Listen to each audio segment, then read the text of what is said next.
ஜீரோவும் ஜீரோவும் சேர்ந்தா பூஜ்ஜியம் தான். அது என்னைக்குமே வந்து ராஜ்யம் ஆகாது அப்படின்னு சொல்லி அதிமுகவையும், பாஜகவையும் வந்து முதலமைச்சர் ஸ்டாலின் விமர்சிச்சிருக்காரு. இத மக்கள் எப்படி பார்க்குறாங்க அப்படின்னு சொல்லி மக்கள்ட்ட கேட்டு தெரிஞ்சுப்போம் வாங்க. அது உண்மைதானே. ஒன்றும் ஒன்றும் சேர்ந்தா தானே சார் 2 ஆகும். பூஜ்ஜியமும் பூஜ்ஜியமும் சேர்ந்தா என்றைக்குமே பூஜ்ஜியம் தான் அது. அது என்றைக்குமே அது உண்மையும் ஆகாது, உண்மையாக போகிறதும் கிடையாது. அது ஒரு காலத்தில் இருந்தது சார். அம்மா இருந்த வரைக்கும் அதிமுக நல்ல கட்சியாகவும் வலிமையான கட்சியாகவும் தான் இருந்தது.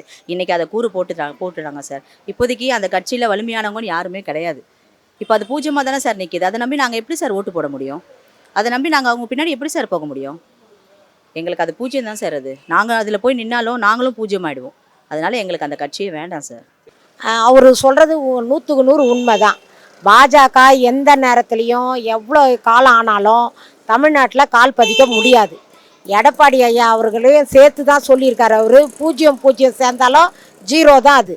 எப்போவுமே தமிழ்நாட்டோட முதலமைச்சராக திரு மு.க. ஸ்டாலின் அவர் தான் இருக்கணும்னு சொல்லிட்டு தமிழ்நாட்டில் இருக்கிற அத்தனை பெண்களும் விரும்புகிறாங்க. காரணம் என்னன்னா, அவர் பெண்களுக்காக எடுக்கிற அத்தனை திட்டமும் நீங்கள் எடுத்து பார்த்தீங்கன்னா, மகளிர் உரிமை திட்டம் இருக்கட்டும், பெண்களுக்கு பேருந்தில் இலவசமாக இருக்கட்டும், எல்லாமே அவர் பெண்களுக்கு முக்கியத்துவம் கொடுக்குறாரு. மகளிர் சுய உதவி குழு மூலயமா கொடுக்கறது.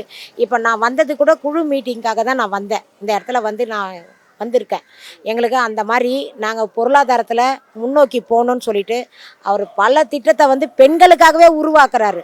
அப்படி இருக்கிறப்போ எல்லாமே அவர் செய்கிறப்போ முதலமைச்சராக திரு மு.க. ஸ்டாலின் வரணும் தானே தமிழ்நாட்டு மக்கள் நினைப்பாங்க. அது உண்மைதானே. இங்கே தமிழ்நாடு பொறுத்த வரைக்கும் எப்போவுமே திமுக தான், திராவிட கொள்கை தான். இங்கே எப்போயுமே பாஜக வேலைக்கு ஆகாது. பாஜகவோட எப்போ சேர்ந்ததோ அதிமுக கண்டிப்பாக இந்த எலெக்ஷனோ போன எலெக்ஷன் மாதிரியே கண்டிப்பாக தோல்வி தான். எப்பவுமே வெற்றி திமுக தான், வேறு யாருக்குமே கிடையாது. மாநிலத்துக்கு தேவையான ஒரு நிதியை ஏடிஎம்கே கூட்டணியில் இருக்கும்போது ஏடிஎம்கே கொண்டு வரல. இங்கே அப்போ கொண்டு வந்ததை கூட தமிழ்நாடு இன்னும் முன்னேறி இருக்கும். அப்போவே நீ கொண்டு வராதப்போ இப்போ எப்படி கொண்டு வர போகிறீங்க? அதே மாதிரி ஏற்கனவே இருந்த மாதிரி தான் இப்போ இருக்க போகிறீங்க. திமுக வந்து சென்ட்ரல் கவர்மெண்ட் சப்போர்ட் இல்லாமையே இந்த அளவுக்கு கொண்டு வந்திருக்காங்க. மெட்ரோ ஸ்டேஷனாக இருக்கட்டும், ஒவ்வொரு திட்டமும் தனிப்பட்ட நிதியில் அவங்க பண்ணுறாங்க. மத்திய அரசோட ஒன்றிய அரசோட நிதியிலேருந்து எதுவுமே வரலை. திமுக எந்த அளவுக்கு முயற்சி எடுத்து பண்ணி மக்களோட நலத்திட்டங்களுக்கோ மகளிர் நலனுக்காகவோ கண்டிப்பாக தொடர்ந்து போராடுறாங்க. கண்டிப்பாக தொடர்ந்து மக்களோட ஆட்சிங்க தான் நடக்குது. திராவிட ஆட்சியை விட மக்களோட ஆட்சி நடக்குது. அதே மாதிரி மகளிருக்கான ஒரு உரிமை தொகையை 2000ன்றது 3000 கொடுத்தாங்க, எக்ஸ்ட்ரா கொடுத்து 5000 கொடுத்துருக்காங்க. அடுத்த எலெக்ஷன்லையும் கண்டிப்பாக தரு பண்ணியிருக்காங்க. அப்படியே திமுக நம்பலாம். அதிமுக நம்பி நாங்கள் ஓட்டு போட மாட்டோம், கண்டிப்பாக பண்ண மாட்டோம். கண்டிப்பாக அவர் சொல்கிறது சரிதான். ஏன்னா நம்ம தமிழ்நாட்டுக்கு தர வேண்டிய எந்த ஒரு சலுகையுமே கொடுக்க மாட்டேங்கிறாங்க. ஜிஎஸ்டி நிறைய வாங்கிட்டு நமக்கு கொஞ்சமாக கூட கொடுக்க மாட்டேங்கிறாங்க. இப்போ பட்ஜெட் தாக்கல் பண்ணது கூட தமிழ்நாட்டுக்கு 0 அளவுக்கு தான் நமக்கு கொடுத்துருக்காங்க. பெருசாக எதுவும் பண்ணலை. அதனால் முதல்வர் சொல்கிறது சரிதான்.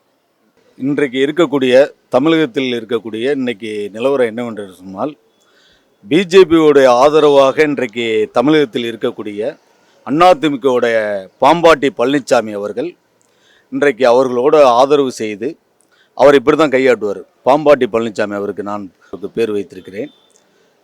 அவர் இன்றைக்கு பிஜேபியோட ஆதரவாக போகும்போது 0-0 தளபதியார் அவர்கள் சொன்னது, முத்துவேல் கருணாநிதி ஸ்டாலின் இன்றைக்கு தமிழக முதலமைச்சர் சொன்னது அது உண்மைதான்.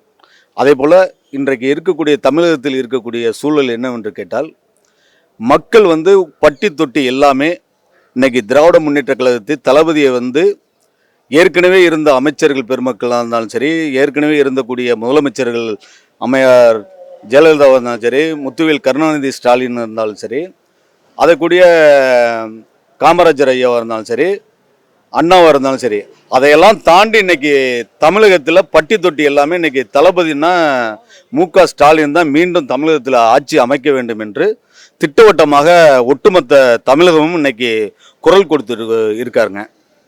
கரெக்டான வார்த்தை தான். சரிதானே.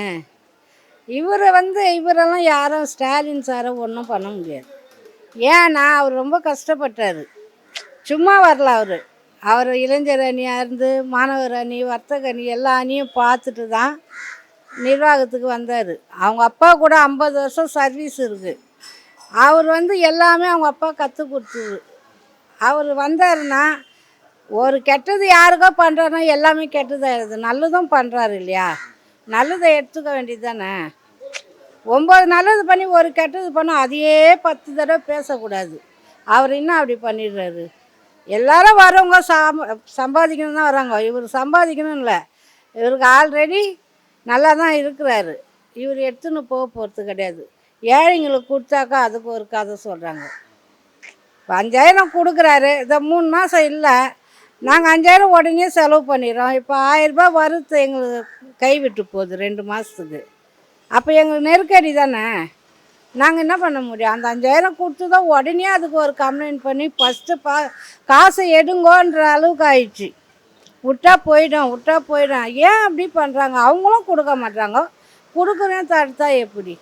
நல்லா தான் எல்லாமே பண்ணுறாங்க, இன்னும் என்ன தான் பண்ணணும்னு தெரியலையே. உண்மை தானே. அதாவது 0 கூட்டினான்னா இப்போ ஏற்கனவே 234 தொகுதியிலையும் எந்த தொகுதியிலையும் பாஜகவோ அதிமுகவோ இல்லை இப்போ வந்திருக்கிறாரே விசில் அவரோ ஜெயிக்க போகிறதில்ல. 234 தொகுதியிலையும் முத்துவேல் கருணாநிதி ஸ்டாலின்ங்கிற ஒரு தனி ராஜ்யம்தான் நடக்க போகுது. அதில் எந்த மாற்றமும் கிடையாது. ஏன்னா மக்களுக்கான எண்ணற்ற திட்டங்களை இன்றைக்கி வழங்கிக்கிட்டு இருக்கிறாரு. இன்றைக்கி மக்களுக்கு பார்த்துக்கிட்டிங்கன்னா இன்றைக்கி கூட பிறந்த அண்ணன் தம்பி கூட ஒரு அக்கா தங்கச்சிக்கு துட்டு கொடுக்க மாட்டான். இன்றைக்கி கூட பிறந்த அண்ணன் தம்பியா இன்றைக்கி தலைவர் ஒவ்வொரு பெண்களையும் பார்த்துக்கிட்டு இருக்கிறாரு. இன்றைக்கி ஒவ்வொரு வீட்டுக்கும் பார்த்தீங்கன்னா 1000 ரூபா. இந்த மோடி அரசு ஏதோ திட்டமிட்டு தன்னுடைய சகோதரிகளுக்கு கொடுக்கக்கூடிய பணத்தை நிப்பாட்டிடுவாருங்கிற சிந்தனையோடு, தொலைநோக்கு சிந்தனையோடு இன்றைக்கு திடீரென்று காலையில் எந்தித்ததும் கழகத் தலைவர் தன்னுடைய அக்கா தங்கச்சி எல்லாம் இந்த 3 மாதத்திற்கு என்ன பண்ணுவாங்க என்ற சிந்தனையோடு 5000 ரூபா உடனடியாக கழகத் தலைவர் அறிவித்தார்கள். அது மட்டுமல்ல, இன்றைக்கு எந்த பேருந்திலையும் இன்றைக்கு ஒரு பேருந்தில் ஏறும்போது ஒரு முதலாளி மட்டும்தான் இலவசமாக பயணம் செய்ய முடியும். இன்றைக்கி ஒவ்வொரு பெண்களையும் முதலாளி தொகத்தை உருவாக்கி அத்தனை பெண்களுமே அந்த பேருந்தில் இலவசமாக பயணம் செய்யக்கூடிய அளவிற்கு விடியல் பயணம் கொடுத்துருக்காங்க. இதுக்கு மேலே மகளிர் உரிமை தொகை கூட இப்போ 2000 உயர்த்தி கொடுக்க போகிறேன்னு சொல்லிட்டாரு. அந்த தேர்தல் அறிக்கையை அப்படியே காப்பி அடித்து சொல்கிறாரு எடப்பாடி அவங்க. அப்புறம் வேற என்ன, அவர் புதுசாக எதுவும் திட்டம் கொண்டு வரல. இவர் கொண்டு வராத திட்டம்னு எனக்கு ஒன்றுமே கிடையாது. மாணவர்களுக்காகட்டும், படிக்கிற பெண் குழந்தைங்களுக்காகட்டும், காலேஜ் பசங்களுக்காகட்டும், எல்லாருக்குமே எல்லாமே தானே பண்ணிகிட்ருக்காரு. அப்போ அவர் என்ன பண்ணலன்னு சொல்லிட்டு இவங்க எடுத்து சொல்லுவாங்க மக்கள்கிட்ட. இவங்க அதிமுக ஆகட்டும், பிஜேபியாக இருக்கட்டும், அப்புறம் யார் இப்போ புதுசாக வந்த கட்சி இருக்கட்டும், அவங்க பேர் கூட எனக்கு மறந்துடுது, அந்த பேர் சொல்ல தெரியல, அவங்களாகட்டும், அவர் எந்த திட்டம் என்ன செய்யலை, நாங்கள் வந்தால் செய்ய போகிறோன்னு இவங்க என்ன புதுசாக சொல்ல போகிறாங்க? அது சொல்லுங்கள். அதனால் மாண்புமிகு முதலமைச்சர் தான் மறுபடியும் தமிழ்நாட்டுக்கு முதலமைச்சராக கண்டிப்பாக வரணும். வருவார், அவர் தான் வருவார். எங்களுக்கு வேண்டாம் சார், அந்த இந்தி திணிக்கிற அந்த கட்சி எங்களுக்கு வேண்டாம் சார். எங்கள் தமிழ்நாட்டில் எங்கள் முதலமைச்சர் தமிழுக்காக போராடுற எங்கள் பின்னாடி இருக்கிற எங்கள் முதலமைச்சரும் துணை முதலமைச்சரும் இருக்கும்போது எங்களுக்கு அந்த இந்தி திணிக்கிறது எங்களுக்கு வேண்டாம் சார். எங்களுக்கு வேண்டாம் இந்தி, எங்கள் நாட்டுக்குள்ளே அந்த இந்தி வேண்டாம் சார். அதுக்காக தான் முக்கியமாக நாங்கள் பாஜக வேண்டான்னு சொல்கிறது.